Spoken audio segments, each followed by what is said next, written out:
श्रीगुरुभ्यो नमः हरि ओम। यतो जन्माद्यस्य श्रुतिसुनयमानैकविषयात् स्वतन्त्रस्तन्त्रज्ञो गुरुरपि गुरोर्यश्च जगतां विमूढा यत्तत्त्वं प्रकटमिह वेत्तुं सुमनसो मुकुन्दं ध्यायामातः चक्पकं तं स्वमहसा सर्वविघ्नः प्रशमनं सर्वसिद्धिकरं परं सर्वजैवप्रणेतारं वन्दे जगदं हरिं करोतु मो कल्याणं हरिर्हयमुखामितः कुश्च मध्वनामा मे वरदोऽस्तु निरन्तरं वाणिते करवण्यम्ब चरणो सर्वदा मद्वाक्यसरणीर्भूयात् श्रीमदाचार्यभावगा समाश्रयेत् गुरुं भक्त्या महाविश्वासपूर्वकं निक्षेपे सर्वभारांश्च गुरो ಶ್ರೀಪಾದಪಂಕಜೇ। ನಿನ್ನೆ ದಿವಸ ಋಷಿಗಳ ಬಗ್ಗೆ ವಿಸ್ತಾರವಾಗಿ ನೋಡ್ತಾ ಇದ್ದೀವಿ. ಇವತ್ತು ಕೌತ್ಸ ಅನ್ನುವಂಥ ಮುನಿಗಳ ಬಗ್ಗೆ ಹೇಳ್ತಾರೆ. ವಿಶ್ವಾಮಿತ್ರ ಮುನಿಯ ಶಿಷ್ಯರಾಗಿರುವಂಥವರು. ಇವರ ವಿಶೇಷ ಸಾಧನೆಗೆ ಮೆಚ್ಚಿ ವಿಶ್ವಾಮಿತ್ರರು ವಿಶೇಷ ಅನುಗ್ರಹವನ್ನು ಮಾಡಿದ್ದಾರೆ. ಕೌತ್ಸ ಅನ್ನೋದ ಇನ್ನೊಂದು ಪಾಠ ಇದೆ, ಉಚತ್ಯ ಅಂತನೂ ಕರೀತಾರೆ. ಇವರು ಅಷ್ಟೇ, ಉಚತ್ಯರು ಅಂಗೀರಸ ಪುತ್ರರು, ಬೃಹಸ್ಪತಿಯ ಅಣ್ಣ. ಅವರ ಸ್ಮರಣೆಯನ್ನು ನಿತ್ಯದಲ್ಲಿ ಮಾಡಬೇಕು. ಕೌತ್ಸ ಪುಲಹ, ಮುಂದಿನ ಋಷಿ ಪುಲಹ. ಬ್ರಹ್ಮಮಾನಸ ಪುತ್ರರಲ್ಲಿ ಸಪ್ತ ಋಷಿಗಳಲ್ಲಿ ಇವರು ಒಬ್ಬರಾಗಿರುವಂಥವರು. ಕರ್ದಮ ದೇವಹೂತಿಯರ ಪುತ್ರಿ ಗತಿ ಅನ್ನುವಂಥವಳು ಇವರ ಪತ್ನಿಯಾಗಿರುವಂಥವಳು. ಇವರಿಗೆ ಕರ್ಮಶ್ರೇಷ್ಠ, ವರೀಯಾನ್ ಮತ್ತು ಸಹಿಷ್ಣು ಅನ್ನುವಂತಹ 3 ಜನ ಮಕ್ಕಳಿದ್ದಾರೆ. ಇವರ ಹೆಸರಿನಲ್ಲಿ ಪ್ರಸಿದ್ಧವಾಗಿರುವಂತಹ ಚಕ್ರಾ ನದಿಯ ತೀರದ ಪುಲಹಾಶ್ರಮ ಸ್ಥಳದಲ್ಲೇ ಭರತರಾಜ ತಪೋನಿರತನಾಗಿದ್ದರಿಂದ ಆಗಿದ್ದ ಅಂತ ಹೇಳಿ ಭಾಗವತ ಪುರಾಣ ಬಹಳ ವಿಸ್ತಾರವಾಗಿ ಹೇಳ್ತದೆ. ಇನ್ನು ಶಕ್ತಿ, ಪುಲಹ ಶಕ್ತಿರ್ ವಶಿಷ್ಠೋಂಗಿರಹ ಅಂತ ಇದೆ. ಶಕ್ತಿ ಅನ್ನುವಂಥದ್ದು ಮುನಿಯ ಹೆಸರು. ವಶಿಷ್ಠರ ಪುತ್ರರಾಗಿರುವಂಥವರು, ಪರಾಶರರ ತಂದೆ ಅಂದ್ರೆ ವೇದವ್ಯಾಸ ದೇವರ ಅಜ್ಜ ಅಂತ ಅನ್ಬೋದು. ವಶಿಷ್ಠರ 100 ಪುತ್ರರಲ್ಲಿ ಶಕ್ತಿಯೇ ಜ್ಯೇಷ್ಠ. ಇವರ ಪತ್ನಿ ಅದೃಶ್ಯಂತಿ ಅನ್ನುವಂಥವಳು, ಅವಳಲ್ಲಿ ಪರಾಶರ ಅವತಾರವನ್ನು ಮಾಡಿರುವಂಥದ್ದು. ಪರಾಶರರಲ್ಲಿ ಭಗವಂತ ವೇದವ್ಯಾಸನಾಗಿ ಅವತಾರ ಮಾಡಿದ್ದಾನೆ. ಇನ್ನು ವಶಿಷ್ಠ ಮುನಿ ಶಕ್ತಿ ಮುನಿಯ ತಂದೆ ಮತ್ತು ಸೂರ್ಯವಂಶದ ಕುಲಪುರೋಹಿತರು. ವಶಿಷ್ಠರು ಮಹಾಜ್ಞಾನಿಗಳು. ರಾಮಾಯಣವನ್ನು ತೆಗೆದ್ರೆ ವಶಿಷ್ಠರ ಹೆಸರು ನಿಮಗೆ ಪ್ರಖ್ಯಾತವಾಗಿ ಕಾಣುವಂಥದ್ದು. ಕರ್ದಮ ದೇವಹೂತಿಯ ಪುತ್ರಿಯಾಗಿರುವಂತಹ ಅರುಂಧತಿ ಇವರ ಪತ್ನಿಯಾಗಿರುವಂಥವಳು. ಸಾಮಾನ್ಯವಾಗಿ ವಿವಾಹವನ್ನ ಮಾಡಿಕೊಂಡಿರೋರೆಲ್ಲರಿಗೂ ಗೊತ್ತಿರುವಂತಹ ಹೆಸರು. ಅರುಂಧತಿ ನಕ್ಷತ್ರವನ್ನು ತೋರಿಸ್ತಾರೆ, ನಾವು ಮದುವೆ ವಿವಾಹದಲ್ಲಿ ಕಾಣ್ತೀವಿ. ಹಾಗೆ ಅರುಂಧತಿ ಮತ್ತು ವಶಿಷ್ಠರು ಸಪ್ತ ಋಷಿಗಳಲ್ಲಿ ಭಾರಿ ಪ್ರಖ್ಯಾತರಾಗಿರುವಂಥವರು. ಇವರ ವಂಶದಲ್ಲೇ ಮುಂದೆ ವೇದವ್ಯಾಸ ರೂಪದ, ನಾನೀಗ ಹೇಳಿದ್ದಲ್ಲ, ವೇದವ್ಯಾಸ ರೂಪಿ ಭಗವಂತ ಅವತಾರ ಮಾಡಿರುವಂಥದ್ದು. ಹಾಗಾಗಿ ವಾಸಿಷ್ಠ ಕೃಷ್ಣ ಅಂತ ಅವನಿಗೆ ಹೆಸರಾಗಿರುವಂಥದ್ದು. ಬ್ರಹ್ಮ ಋಷಿಗಳಲ್ಲಿ ಅಗ್ರೇಸರು ಯಾರು ಈ ವಶಿಷ್ಠರು. ತಮ್ಮ ಬಳಿ ಇರುವಂತಹ ಕಾಮಧೇನುವಿನಿಂದ ಅನೇಕ ವಿಧವಾದ ಭಕ್ಷ್ಯ ಭೋಜ್ಯಗಳನ್ನ ಮಾಡಿ ವಿಶ್ವಾಮಿತ್ರರಿಗೆ ಮತ್ತು ಅವರ ಪರಿವಾರಕ್ಕೆ ಆತಿಥ್ಯವನ್ನ ಮಾಡಿದಂತಹ ಲೋಕವಿಖ್ಯಾತರು ವಶಿಷ್ಠರು. ಅತ್ಯಂತ ಶಾಂತ ಸ್ವಭಾವದವರು. ತಮ್ಮ 100 ಮಕ್ಕಳನ್ನ ವಿಶ್ವಾಮಿತ್ರರು ಸಂಹಾರ ಮಾಡಿದರೂ ಸಹ ಕೋಪಗೊಳ್ಳದೆ ಇರುವಂತಹ ವಿಶಿಷ್ಟವಾದ ಶಾಂತ ಪ್ರವೃತ್ತಿ ವಶಿಷ್ಠರದು. ಮಕ್ಕಳನ್ನ ಕೊಂದಾಕೋದು ಬಿಡ್ರಿ, ಊಟಕ್ಕೆ ಕೂತಾಗ ಇಲ್ಲಿಂದ ಆ ಕಡೆ ಸ್ವಲ್ಪ ಕೂತ್ಕೊಳ್ರಿ, ಜಾಗ ಸರಿ ಹೋಗೋದಿಲ್ಲ ಅಂತ ನಮಗಂದ್ರೆ ಸಾಕು, ಕೆಂಡದಂಥ ಕೋಪ. ನಮ್ಮನ್ನ ಇಲ್ಲಿಂದ ಎಪ್ಸಿ ಆ ಕಡೆ ಕೂಡಿಸಿದ್ರು ಅಂತ. 100 ಜನ ಮಕ್ಕಳನ್ನ ಸಂಹಾರ ಮಾಡಿದ್ರು ಒಂಚೂರು ಕೋಪ ಮಾಡ್ಕೊಳ್ಳಿಲ್ಲ. ಎಷ್ಟವರ ತಪಸ್ಸಿನ ಬಲ ಎಷ್ಟಿರಬೇಕು. ಹಂಗಾಗೆ ಭಗವಂತ ವಿಶಿಷ್ಟವಾಗಿ ಅವರಿಗೆ ಅನುಗ್ರಹ ಮಾಡಿದ್ದಾನೆ. ವಶಿಷ್ಠರು ಎಷ್ಟೋ ವಶಿಷ್ಠ ಕುಲದಲ್ಲಿ ಹುಟ್ಟಿದಂಥವ್ರು ನಾವು ಎಷ್ಟೋ ಜನ ನೋಡ್ತೀವಿ ಗೋತ್ರತ್ವೇನ. ಅದು ಮುಂದೆ ಹೇಳ್ತಾರೆ. ಅಂಗೀರಸ ಅಂತ ಮುನಿ ಇದ್ದಾರೆ. ಬ್ರಹ್ಮದೇವರ ಮಾನಸ ಪುತ್ರರಾದ ಸಪ್ತ ಋಷಿಗಳಲ್ಲಿ ಒಬ್ಬರಾಗಿರುವಂಥವರು. ಕರ್ದಮ ದೇವಹೂತಿಯರ ಪುತ್ರಿ ಶ್ರದ್ಧಾ ಅನ್ನುವಂಥವಳು ಇವರ ಹೆಂಡತಿ. ಅಂಗೀರಸರಿಗೆ ಸಿನಿವಾಲಿ, ಕುಹು, ರಾಕ ಮತ್ತು ಅನುಮತಿ ಎನ್ನುವಂತಹ 4 ಜನ ಪುತ್ರಿಯರು. ಸ್ವಾರೋಜಿತ ಮನ್ವಂತರದಲ್ಲಿ ಇವರಿಗೆ ಖ್ಯಾತಿ ಅನ್ನುವಂಥವಳಲ್ಲಿ ಉಚತ್ಯ ಹಾಗೂ ಬೃಹಸ್ಪತಿ ಅನ್ನುವಂತಹ ಇಬ್ರು ಪುತ್ರರು ಹುಡ್ತಾರೆ. ಬೃಹಸ್ಪತಿಯ ಪುತ್ರ ಭಾರದ್ವಾಜರು ತನ್ನ ಮಗನಾಗಿ ಜನಿಸಿದ್ದು ಭಾರಿ ವಿಶೇಷವಾದ ಒಂದು ವೈಶಿಷ್ಟ್ಯತೆ ಅಂತ ನಾವು ಕಾಣ್ತೀವಿ. ಇರ್ಲಿ, ಇನ್ನು ಮುಂದೆ ಮಾಂಡವ್ಯ ಇದೆ. ಮಾಂಡವ್ಯೋ ಜಮದಗ್ನಿ ಗೌತಮ ಭರದ್ವಾಜಾದಯಸ್ತಾಪಸಾಹ ಅಂತ ಇದೆ. ಮಾಂಡವ್ಯ ವಶಿಷ್ಠ ಮುನಿಯ ಸಾಮ್ಯವನ್ನ ಬಯಸಿ ಅನೇಕ ವಿಧವಾದ ತಪಸ್ಸನ್ನ ಆಚರಣೆ ಮಾಡಿದ್ದಾರೆ. ಯೋಗ್ಯತೆಗೆ ಮೀರಿ ತಪಸ್ಸನ್ನ ಮಾಡಿದ್ದಾರೆ. ಯೋಗ್ಯತೆಗೆ ನಿಲುಕದ ಸಿದ್ಧಿಯನ್ನ ಕುರಿತಾಗಿರುವಂಥದ್ದು. ಆದ್ದರಿಂದ ಅವರಿಗೆ ತಪಸ್ಸು ಏನು ಮಾಡಿದ್ರಲ್ಲ, ಆ ತಪಸ್ಸಿಗೆ ವಿಘ್ನ ಉಂಟಾಗಿ ಮುಂದೆ ಅಣಿಮಾಂಡವ್ಯ ಅಂತ ಖ್ಯಾತರ. ಯಮನು ವಿದುರನಾಗಿ ಜನಿಸಲು ಇವರ ಶಾಪವೇ ಕಾರಣವಾಗಿರುವಂಥದ್ದು. ಅದೆಲ್ಲ ಮಕ್ಕತೆ ಇದೆ, ಬಹಳ ವಿಸ್ತಾರವಾಗಿ ಹೇಳ್ತದೆ. ಇರ್ಲಿ, ಇನ್ನು ಜಮದಗ್ನಿ ಮುನಿ ರುಚಿಕ ಅನ್ನುವಂತಹ ಮುನಿಗಳ ಪುತ್ರ. ಯಾರು? ಜಮದಗ್ನಿಗಳು, ಮಹಾ ತಪಸ್ವಿಗಳು. ಇವರ ಹೆಂಡತಿ ರೇಣುಕಾ. ರೇಣು ಅನ್ನುವಂತಹ ಮುನಿಯ ಪುತ್ರಿಯಾದ್ದರಿಂದ ರೇಣುಕೆ ಅಂತ ಅವಳಿಗೆ ಹೆಸರು.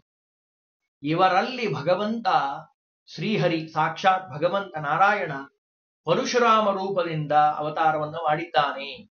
ಅದಕ್ಕೆ ಜಾಮದಗ್ನೇಯ ಅಂತ ಅವನನ್ನು ಕರೀತಾರೆ. ಇವರ ಬಳಿ ಸಹ ಕಾಮಧೇನು ಇದ್ದು ಅದರ ಸಹಕಾರದಿಂದ ಕಾರ್ತ್ಯವೀರ್ಯಾರ್ಜುನ ಹಾಗೂ ಅವನ ಪರಿವಾರಕ್ಕೆ ಅದ್ಭುತವಾದ ಆತಿಥ್ಯವನ್ನ ಮಾಡಿದ್ದಾರೆ. ಯಾವಾಗ ಅದನ್ನ ನೋಡಿದ್ರೋ ಆಕಳನ್ನ, ಧೇನುವನ್ನ, ನಮ್ಮ ಹತ್ರ ಇದ್ರೆ ಒಳ್ಳೇದಾಗ್ತದಲ್ಲ, ಈ ಋಷಿಗಳು ತಗೊಂಡು ಏನ್ ಮಾಡ್ತಾರೆ ಅಂತ ಹೇಳಿ ಒತ್ತಾಯದಿಂದ ತೆಗೆದುಕೊಂಡು ಹೋಗಿ ಕಾರ್ತ್ಯವೀರ್ಯಾರ್ಜುನ ಆ ಪ್ರಯತ್ನವನ್ನ ಮಾಡ್ತಾರೆ. ಅಪಹರಿದಂತಹ ಸಂದರ್ಭದಲ್ಲಿ ಪರಶುರಾಮ ದೇವರು ಕಾರ್ತ್ಯವೀರ್ಯಾರ್ಜುನನನ್ನು ಸಂಹಾರ ಮಾಡಿ ಅವನಿಗೆ ದತ್ತಾತ್ರೇಯರ ವರ ಅಂತಹವನು ಕಾರ್ತ್ಯವೀರ್ಯಾರ್ಜುನ, ಅವನನ್ನ ಸಂಹಾರ ಮಾಡಿ ಮತ್ತೆ ಪುನಃ ತಂದು ವಾಪಸ್ಸು ಆ ತಂದೆಗೆ ಕೊಡ್ತಾ ಇದ್ದಾರೆ. ಇದೆಲ್ಲವನ್ನ ನಾವು ಕಾಣ್ತೀವಿ. ಕಾರ್ತ್ಯವೀರ್ಯಾರ್ಜುನನ ಇವನೇನಿದ್ದಾನಲ್ಲ, ಇವನು ಮಹಾ ದುಷ್ಟತನದಿಂದ ಅದನ್ನು ಅಪಹಾರ ಮಾಡ್ಕೊಂಡು ಹೋಗಿರ್ತಾನೆ. ಮುಂದೆ ಇದೇ ಕಾರ್ತ್ಯವೀರ್ಯಾರ್ಜುನನ ಮಕ್ಕಳ ಇವರನ್ನ ಸಂಹರಿಸಿ ಇವರ ತಲೆಯನ್ನ ಕದ್ದೊಯ್ದಂತಹ ಸಂದರ್ಭದಲ್ಲಿ ಸಿಟ್ಟು ಬಂದ್ಬಿಟ್ಟಿರ್ತದೆ. ಓ, ನಮ್ಮ ಅಪ್ಪನ್ ಇವ ಕತ್ತರಿಸಿ ಹಾಕಿದ್ದಾನೆ ಅನ್ನೋದಕ್ಕೆ ಅವರಪ್ಪನ್ ನಾವು ಕತ್ತರಿಸ್ತೀವಿ ಅಂತ ಹೇಳಿ ಅವ್ರ ತಲೆಯನ್ನ ಕತ್ತರಿಸಿ ಅದನ್ನ ತೆಗೆದುಕೊಂಡು ಹೋಗಿರ್ತಾರೆ. ಮುಂದೆ ಭಗವಂತ ಯಾರು? ಪರಶುರಾಮ ದೇವರು ಆ ಎಲ್ಲ ಮಕ್ಕಳನ್ನ ಸಂಹಾರ ಮಾಡಿ ಸಮಂತ ಪಂಚಕ ಅಂತ ಇದೆ, ಅದಕ್ಕೆಲ್ಲ ಮತ್ತೆ ವಿಸ್ತಾರವಾಗಿ ಕಥೆ ಹೇಳಬೇಕು. ಸಮಂತ ಪಂಚಕದಲ್ಲಿ ಅದನ್ನ ನಿರ್ಮಾಣವನ್ನ ಮಾಡಿ ಭಗವಂತ ತಂದೆಯ ತಲೆಯನ್ನ ತಂದು ಪುನಃ ಜೋಡಿಸಿ ಬದುಕಿಸಿ ಅವರನ್ನ ಮನ್ವಂತರದ ಸಪ್ತ ಋಷಿಗಳನ್ನಾಗಿ ಒಬ್ಬರನ್ನಾಗಿ ಮಾಡುತ್ತಾರೆ. ಅದೆಲ್ಲ ಕಥೆ ಇದೆ, ಬಹಳ ವಿಸ್ತಾರವಾಗಿರುವಂಥದ್ದು. ಅಂತಹ ಆ ಅದ್ಭುತವಾದ ಋಷಿ ಆ ಜಮದಗ್ನಿ ಋಷಿಗಳು. ಅವರ ಸ್ಮರಣೆಯನ್ನ ಮಾಡಬೇಕು. ಎಷ್ಟೋ ಜನ ಇದ್ದಾರೆ ಜಮದಗ್ನಿ ಗೋತ್ರದವರು. ಇನ್ನು ಗೌತಮ, ಸಪ್ತ ಋಷಿಗಳಲ್ಲಿ ಇವರು ಒಬ್ಬರಾಗಿರುವಂಥವರು, ಮಹಾ ತಪಸ್ವಿಗಳು. ಅಷ್ಟೇ ಅಲ್ಲ, ದ್ವಾಪರದ ಕೊನೆಯಲ್ಲಿ ಒದಗಿದ್ದಂತಹ ಭೀಕರ ಬರಗಾಲ, ಎಲ್ಲೆಲ್ಲೂ ನೀರಿಲ್ಲ, ಎಲ್ಲೆಲ್ಲೂ ಮಳೆ ಇಲ್ಲ. ಆ ಸಂದರ್ಭದಲ್ಲಿ ಎಲ್ಲ ಋಷಿಮುನಿಗಳೆಲ್ಲ ಇವರ ಆಶ್ರಯವನ್ನ ಪಡೀತಾರೆ. ಶಾಪದ ಕಾರಣದಿಂದ ಮುಂದೆ ಕಥೆ ಇದೆ. ಗಣಪತಿ ಒಂದು ಉಪದೇಶವನ್ನ ಮಾಡ್ತಾನೆ, ಹೋಗಬೇಕಾಗ್ತದೆ. ಋಷಿಗಳೆಲ್ಲ ಮಾಯಾ ಆಕಳನ್ನ ಸೃಷ್ಟಿ ಮಾಡ್ತಾರೆ. ಇವರು ಮುಟ್ಟಿದ ಕೂಡಲೇ ಸಾಯೋ ಹಾಗೆ ಮಾಡ್ತಾರೆ. ಅದೆಲ್ಲ ಕಥೆ ಇದೆ. ಇರ್ಲಿ, ಮುಂದೆ ಅವರೊಂದು ಶಾಪ ಕೊಡ್ತಾರೆ. ದ್ವಾಪರದಲ್ಲಿ ಒಬ್ಬ ಮುನಿಪ ತನ್ನ ಕೋಪದಿಂದಲೇ ಒಂದು ಕೊಟ್ಟ ಶಾಪ. ಆ ಶಾಪ ದಾಸರ ಪಾದರಾಜ ಸ್ವಾಮಿಗಳು ಹೇಳದ ಹಾಗೆ ಆ ಪದ್ಯದಲ್ಲಿ, ಅದು ಶಾಸ್ತ್ರದಲ್ಲಿ ಹೇಳಿರುವಂಥದ್ದನ್ನೇ ಅವರು ನಮ್ಗೆ ಸುಂದರವಾಗಿ ಹೇಳಿಕೊಟ್ಟಿರುವಂಥದ್ದು. ಜ್ಞಾನ ನಾಶ ಆಗ್ತದೆ. ಆ ಸಂದರ್ಭದಲ್ಲಿ ಭಗವಂತ ವೇದವ್ಯಾಸ ರೂಪದಿಂದ ಅವತಾರವನ್ನ ಮಾಡಿ ಗಂಗೆಯ ಮತ್ತೊಂದು ಕವಲು ಅಂತಿರುವಂತಹ ಗೋದಾವರಿ ನದಿಯು ಇವರ ತಪಸ್ಸಿನ ಫಲ. ಅದಕ್ಕೆ ಗೋದಾವರಿ, ಗೋವಿನ ಮೇಲೆ ವರಿ ಹರಿದಿರುವಂಥದ್ದು. ಭಾರಿ ಇದೆ, ವಿಶೇಷವಾದ ಅರ್ಥ. ಗೋದಾವರಿ ಅಂತ ಅವಳಿಗೆ ಹೆಸರು. ಗಂಗೆಯ ಇನ್ನೊಂದು ಹೆಸರೇ. ಕವಲು ಅಂತ ಅನಿಸ್ಕೊಂಡ್ರು ಅಂಥವಳು ಗೌತಮಿ ಅಂತನೂ ಹೆಸರು ಬಂತವತ್ತು. ಗೌತಮರ ಪತ್ನಿ ಅಹಲ್ಯೆ, ಜನಕರಾಜನ ಗುರುಗಳಾಗಿರುವಂತಹ ಶತಾನಂದರು ಇವರ ಪುತ್ರರಾಗಿರುವಂಥವರು. ಶತಾನಂದ ಅಂತ ಅವರ ಹೆಸರು. ಇನ್ನು ಭಾರದ್ವಾಜ ಬೃಹಸ್ಪತ್ಯಾಚಾರ್ಯರ ಪುತ್ರರಾಗಿರುವಂತಹ ಮಹರ್ಷಿಗಳು ದ್ರೋಣಾಚಾರ್ಯರು ಇವರ ಪುತ್ರರಾಗಿರುವಂಥವ್ರು. ದ್ರೋಣಾಚಾರ್ಯರು ಯುದ್ಧದಲ್ಲಿ ನಿವೃತ್ತರಾಗುವಂತೆ ಮಾಡುವಲ್ಲಿ ಭೀಮಸೇನ್ ದೇವರ ಪಾತ್ರ ಅತ್ಯಂತ ಪ್ರಮುಖವಾಗಿರುವಂಥದ್ದು. ಆ ಸಮಯದಲ್ಲಿ ತಮ್ಮ ಅವತಾರ ಕಾರ್ಯ ಮುಗಿಸಲು ಸೂಚನೆ ನೀಡಿದ ಋಷಿಗಳಲ್ಲಿ ಭಾರದ್ವಾಜರು ಸೇರಿದ್ದಾರೆ. ಆದಯ ಭಾರದ್ವಾಜಾದಯ ಅಂತ ಇದೆ ಶಬ್ದದಲ್ಲಿ. ಆದಯ ಅಂದ್ರೆ ಇವರೆಷ್ಟೇ ಋಷಿಗಳಲ್ಲ, ಇದರ ಜೊತೆಗೆ ಅನೇಕ ಋಷಿಗಳಿದ್ದಾರೆ. ಅವರನ್ನೂ ನೀವು ಸ್ಮರಣೆ ಮಾಡ್ಕೊಳ್ಬೇಕು. ಯಾರು? ದೇವರ್ಷಿಗಳು. ದೇವರ್ಷಿ ಯಾರು? ನಾರದರು. ಆಮೇಲೆ ಕಶ್ಯಪರಿದ್ದಾರೆ, ಬ್ರಹ್ಮರ್ಷಿಗಳು. ಇವರೆಲ್ಲ ನಮಗೆ ನಿತ್ಯದಲ್ಲಿ ಮಂಗಲವನ್ನುಂಟು ಮಾಡಲಿ. ಮುಕ್ತಿಗೆ ಬೇಕಾಗಿರುವಂಥದ್ದು ನಮಗೆ ಭಕ್ತಿ ಬೇಕು.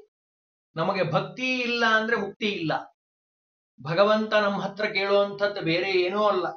ನಮ್ಮಿಂದ ಭಗವಂತ ಕೇಳೋದೇನು? ಭಕ್ತಿಯನ್ನ ಮಾಡಬೇಕು.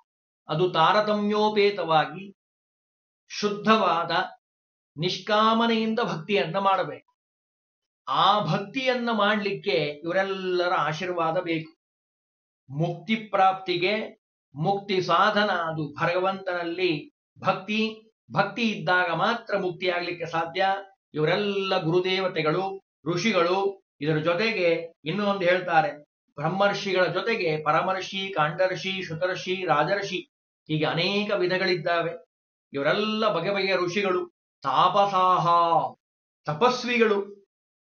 ಇದ್ರ ಜೊತೆಗೆ ಋಷಿಮುನಿಗಳಂತೆ ವಿಶ್ವಾಮಿತ್ರಾದಿ ಋಷಿಗಳಿದ್ದಾರೆ. ಅವರಂತೆ ನಮ್ಮ ಪರಂಪರೆಯಲ್ಲಿ ಬಂದಂತಹ ಪದ್ಮನಾಭ ತೀರ್ಥರು, ಜಯತೀರ್ಥರು, ಶ್ರೀಪಾದರಾಜರು, ವ್ಯಾಸರಾಜರು, ರಘುತ್ತಮ ತೀರ್ಥರು, ವಾದಿರಾಜರು, ರಾಘವೇಂದ್ರ ಸ್ವಾಮಿಗಳು, ಇವರೆಲ್ಲರೂ ಮಹಾಜ್ಞಾನಿವರೇಣ್ಯರು. ಗೃಹಸ್ಥ ಪರಂಪರೆ ನೋಡೋದಾದ್ರೆ ತ್ರಿವಿಕ್ರಮ ಪಂಡಿತಾಚಾರ್ಯರು, ನಾರಾಯಣ ಪಂಡಿತಾಚಾರ್ಯರು, ಯದುಪತ್ಯಾಚಾರ್ಯರು, ಯಾದವಾರ್ಯರು ಅಂತ ಪ್ರಖ್ಯಾತರು, ಬಿದರಳ್ಳಿ ಶ್ರೀನಿವಾಸ ತೀರ್ಥರು, ಲಕ್ಷ್ಮೀನಾರಾಯಣಾಚಾರ್ಯರು, ಹೀಗೆ ಗೃಹಸ್ಥ ಶಿಷ್ಯ ಪರಂಪರೆ. ಹರಿದಾಸರ ಪರಂಪರೆ ನೋಡೋದಾದ್ರೆ ಪುರಂದರದಾಸರು, ಕನಕದಾಸರು, ವಿಜಯದಾಸರು, ಗೋಪಾಲದಾಸರು, ಜಗನ್ನಾಥದಾಸರು, ಮಹಿಪತಿದಾಸರು, ಪ್ರಸನ್ನ ವೆಂಕಟದಾಸರು, ಹೀಗೆ ಜ್ಞಾನಿಗಳು ಈ ಭಾರತ ಪರಂಪರೆಯಲ್ಲಿ ಬಂದಿರುವಂಥದ್ದು. ಇವರೆಲ್ಲರನ್ನೂ ನಿತ್ಯ ಸ್ಮರಣೆ ಮಾಡಿ. ಜೊತೆಗೆ ಸಸ್ತ್ರೀಕಾಹ ಅಂತ ಇದೆ. ಏನು ಅಂದ್ರೆ ಅವರ ಪತ್ನಿಯರ ಸಮೇತವಾಗಿ, ಅತ್ರಿ ಅನುಸೂಯ ಅಂತ ನಾವೀಗ ಕೇಳಿದ್ವಲ್ಲ, ಹಂಗೆ ಪತ್ನಿ ಸಹಿತವಾಗಿ ನೀವು ತಪಸ್ಸನ್ನ, ಅಂದ್ರೆ ಅದೇ ಒಂದು ದೊಡ್ಡ ತಪಸ್ಸು. ದೊಡ್ಡವರ ಸ್ಮರಣೆ ಮಾಡೋದೇ ನಿಜವಾದ ದೊಡ್ಡ ತಪಸ್ಸು. ಅದಕ್ಕೆ ಹೇಳ್ತಾರೆ, ಋಷಿಗಳ ಆರಾಧನೆಯಿಂದ ದುಃಖ ಪರಿಹಾರ ಆಗ್ತದಂತೆ. ದ್ವಾದಶ ಸ್ತೋತ್ರದಲ್ಲಿ ಹೇಳ್ತಾರೆ, ಷಡ್ವರ್ಗ ನಿಗ್ರಹ ನಿರಸ್ತ ಸಮಸ್ತ ದೋಷ ಧ್ಯಾಯಂತಿ ವಿಷ್ಣು ಋಷಯೋ ಯದಪಂಗಲೇಶಂ ಆಶ್ರಿತ್ಯಯಾನಪಿ ಸಮೇತ್ಯನ ಯಾತಿ ದುಃಖಂ ಶ್ರೀರ್ಯತ್ ಕಟಾಕ್ಷ ಬಲವತ್ ಅಜಿತಂ ನಮಾಮಿ. ಋಷಿಗಳಿಂದ ಲಭಿಸುವಂಥದ್ದು ಜ್ಞಾನ. ಪಂಚಯಜ್ಞ ಮಹಾಯಜ್ಞಗಳಲ್ಲಿ ಒಂದಾದಂಥದ್ದು ಬ್ರಹ್ಮಯಜ್ಞ. ನಿತ್ಯದಲ್ಲಿ ಮಾಡ್ತಾರೆ ಬ್ರಹ್ಮಯಜ್ಞವನ್ನು.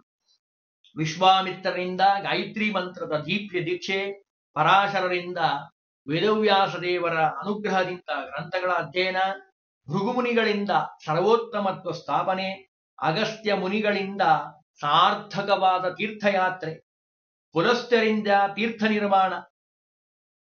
ಸ್ವಾಮಿ ಪುಷ್ಕರಣಿಗೆ ಹೋಗ್ತೀವಿ ಸ್ನಾನ ಮಾಡ್ಲಿಕ್ಕೆ.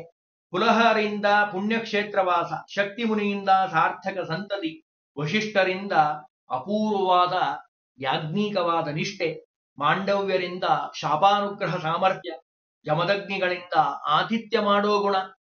ಹೆಂಗೆ ಜನರನ್ನ ಕರೆದಾಗ ಅತಿಥಿಗಳನ್ನ ಆತಿಥ್ಯ ಮಾಡಬೇಕು ಅಂತ ಜಮದಗ್ನಿ ಋಷಿಗಳನ್ನ ನೋಡಿ ಕಲ್ತ್ಕೊಳ್ಬೇಕು. ಇನ್ನು ಗೌತಮರಿಂದ ಅನ್ನದಾನದ ಸದ್ಗುಣ.